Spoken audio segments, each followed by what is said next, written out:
ഇതാണ് ചേട്ടാ ലോകം. എന്ത് ചെയ്യാം? മര്യാദക്കാരനായി ജീവിച്ചിട്ട് എന്താ കാര്യം? ആർക്ക് വേണ്ടി? നമുക്ക് വേണ്ടി, നമ്മുടെ ഭാവിക്ക് വേണ്ടി. വെറും 30 രൂപയ്ക്ക് വേണ്ടി ആ കടക്കാരൻ എന്തൊക്കെ പറഞ്ഞെന്നറിയാം? ചട്ടമ്പിമാർക്ക് ഇവിടെ സ്ഥാനമുള്ളൂ. വീണ്ടും സൈക്കിൾ ചെയ്യാൻ എന്റെ കയ്യിലെടുത്തെങ്കിലേ എന്റെ പഴയ സ്ഥാനവും മര്യാദയെല്ലാം തിരിച്ചു കിട്ടും. കുറച്ച് ദിവസങ്ങൾ കൂടി ഒന്ന് സമാധാനമായിരിക്കും. ഒരു ജോലി കിട്ടിക്കഴിഞ്ഞാൽ എല്ലാം ശരിയായിക്കൊള്ളും. ദിവസവും ആ കടക്കാരന്റെ മുന്നിൽ കൂടെ വേണ്ടേ പോകേണ്ടത്?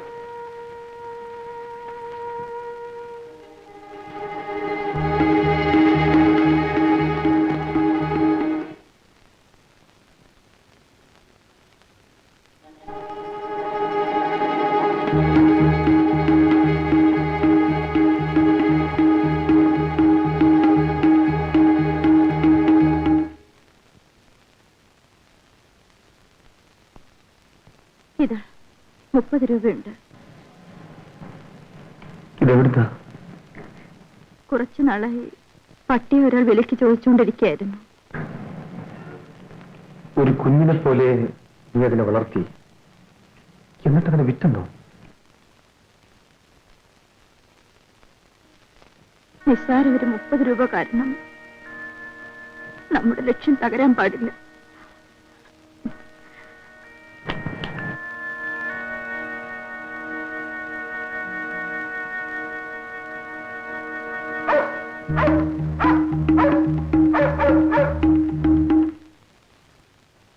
ശാന്തേ, ഇതുവരെ എവിടെയായിരുന്നു?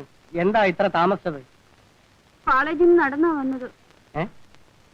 കോളേജിൽ നിന്ന് നടന്നു വന്നു? അതെ. ആട്ടെ, ബസ് കൂലിക്ക് വന്ന കാശ് എന്ത് ചെയ്തു? ചായ കുടിച്ചു. ആദ്യം ചായ കുടിയിലായിരിക്കും തുടങ്ങുന്നത്, പിന്നെ ചെലവ് കണ്ടമാനമാകും. അച്ഛൻ തരുന്ന 25 പൈസക്ക് എന്ത് കണ്ടമാനം കിട്ടും? എന്റെ കയ്യിൽ നിന്നും പോക്കറ്റ് മണി നിനക്ക് കിട്ടാൻ പോകുന്നില്ല. എങ്കിൽ പിന്നെ എന്താ താമസിച്ചു വന്നെന്നും ചോദിക്കരുത്.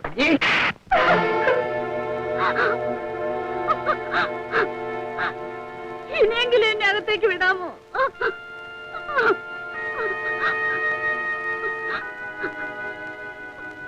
എന്താ രാഘവല്ലേ, നിങ്ങളുടെ യൂണിയനൊക്കെ ഇപ്പൊ എങ്ങനെയുണ്ട്?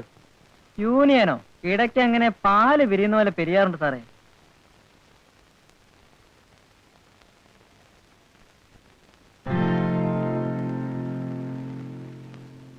നമസ്കാരം സാർ. നമസ്കാരം. നിങ്ങൾ ആരാ? മനസ്സിലായില്ല. ഓഹോ, അന്ന് രാത്രി ഇടവഴിയിൽ വെച്ച് കണ്ടുമുട്ടിയ. സാറിന് കുഴപ്പമൊന്നുമില്ലല്ലോ? എന്റെ മക്കളുടെ ഭാഗ്യം കൊണ്ട് കുഴപ്പമൊന്നുമില്ല. ഇരിക്കൂ. വേണ്ട സാർ, ഞാനിവിടെ നിന്നോളാം. അപ്പോ തൊഴിലൊക്കെ പണ്ടത്തെ പോലെ? അയ്യോ ഇല്ല സാർ, ഞാനതെല്ലാം നിർത്തി. നേരെ ചൊവ്വേ ജീവിക്കാനുള്ള ശ്രമമാണ് സാർ. പക്ഷെ എവിടെ ഒരു ജോലി കിട്ടുന്നില്ല. അങ്ങനെയാണോ? എത്ര വരെ പഠിച്ചിട്ടുണ്ട്? ഓഹോ, ഒരിടത്ത് ഒരു സ്റ്റോർ അറ്റൻഡറുടെ ജോലിയുണ്ട്, ചെയ്യാമോ? ശരി.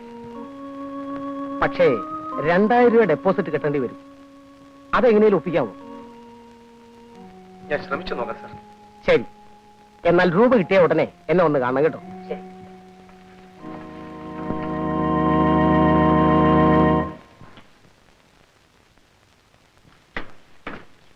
മാലതി, ഒരു സന്തോഷ വാർത്ത. എന്താ? ജോലി കിട്ടിയോ? ജോലി കിട്ടിയെന്ന് തന്നെ പറയാം. എന്നുവെച്ചാ? ഒരു ഫാക്ടറിയിലെ സ്റ്റോറിലാണ്. ഈ സാധനങ്ങളൊക്കെ എടുത്തു കൊടുക്കുന്നൊക്കെ ആയിരിക്കാം. ജോലി എന്തായാലും എന്താ, ജോലി ഉള്ളത് തന്നെ ഒരു അന്തസ്സല്ലേ. പക്ഷേ ഒരു കുഴപ്പം. എന്താണ് ആ ഡെപ്പോസിറ്റ്? ജോലി കിട്ടണമെങ്കിൽ 2000 രൂപ നമ്മൾ കെട്ടിവെക്കണം. 2000 രൂപയോ? അങ്ങനെ നിരാശപ്പെട്ടാൽ ശ്രമിച്ചു നോക്കാം.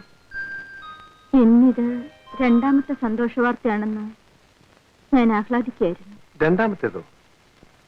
ഒന്നെന്റെ ജോലി, മറ്റേത് 2 മാസമായി എന്റെ കുളി തെറ്റിയിട്ട്. 2 മാസമായി കുളി തെറ്റിയിട്ട്? എന്താ മനസ്സിലായില്ലേ? അത് ശരി. ഞാൻ നോക്കട്ടെ. അത്ര അങ്ങ് ധൃതി വെക്കാതെ, ഇനിയും 6-7 മാസം കൂടെ കഴിയണം. അപ്പോൾ കുറച്ചിരിക്കുന്നപ്പോ വരെ.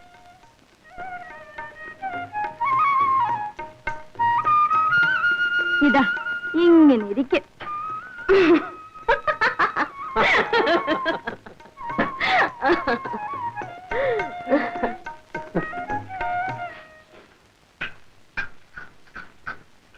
2000 രൂപയ്ക്ക് എന്ത് ചെയ്യും?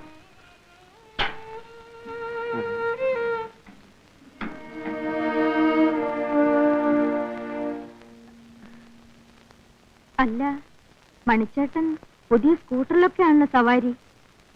നല്ല കോളാണെന്ന് തോന്നുന്നു. ആ, തൊഴിൽ അതൊക്കെ തന്നെ. ഒരു ചെറിയ പ്രമോഷൻ കിട്ടി. പുതിയ കാശുകാരുമായിട്ടുള്ള സമ്പർക്കമാണ്. അതിനനുസരിച്ച് വരവും കൂടി. ഒരു മാലതി പോയെന്ന് വിചാരിച്ച് ഞാൻ നശിച്ചു പോകുന്നില്ല. ഈ ബിസിനസ്സിൽ ചേട്ടന് ജയിക്കാൻ ആരാ? കൈമണി അടിക്കുകയാണോ? തുറന്നു പറയാമല്ലോ, വേലുവേട്ടന് ഒരു ജോലി കിട്ടാൻ സാധ്യതയുണ്ട്.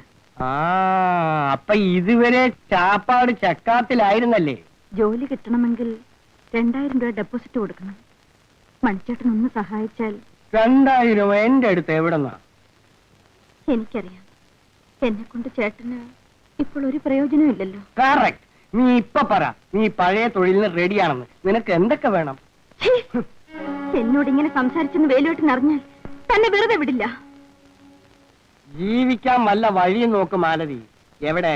ഇപ്പൊ പറഞ്ഞാൽ നിന്റെ തലയെ കയറുവോ? 2 മാസത്തിന് മുമ്പ് നീ വന്നിരുന്നെങ്കിൽ ചോദിച്ച കാശ് കിട്ടുമായിരുന്നു. സിനിമ എടുക്കാൻ തുടങ്ങി, കാശൊക്കെ അതി മുടങ്ങി. വിമൽ എങ്ങനെ അതിൽ പോയി കുടുങ്ങി? നല്ലൊരു ഡയറക്ടറുമായി പരിചയപ്പെട്ടു. ഒരു കഥയും കിട്ടി. അങ്ങനെ അങ്ങ് തുടങ്ങി. ആരുടെ കഥയാ? ഞാൻ എഴുതിയതാ. കഥാനായിക ഞാൻ തന്നെ. എന്റെ കഥയാ ഞാൻ എഴുതിയിരിക്കുന്നത്. വേറെ ആരഭിനയിച്ചാലും ഞാൻ ചെയ്യുന്ന പോലെ വരുമോ? അത് ശരിയാ. ഓ, ഈ സിനിമ എടുക്കുന്നതിനേക്കാൾ നമ്മുടെ തൊഴിൽ എത്രയോ ഭേദമാ. മഹാറാണിയെ പോലെ ജീവിക്കാം.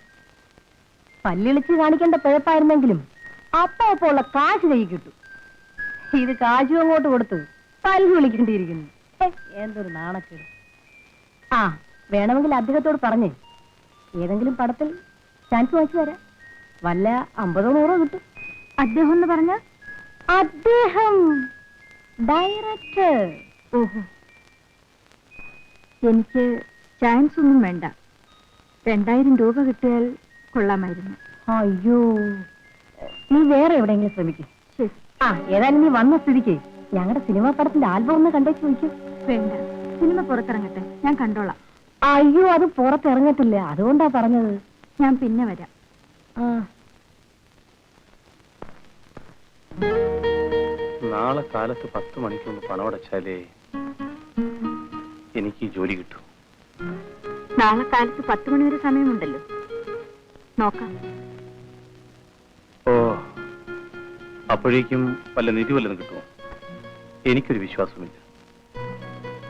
നിന്നെ പോറ്റാനുള്ള കഴിവ് എനിക്കില്ല. നമുക്കൊപ്പം ജീവിക്കാനുള്ള ഭാഗ്യവുമില്ല. പക്ഷെ ഒരു കാര്യം തീർച്ചയാണ്, എനിക്ക് ഈ ജോലി കിട്ടിയില്ലെങ്കിൽ പിന്നെ ഞാനിവിടെ നിന്നോടൊപ്പം ജീവിക്കില്ല.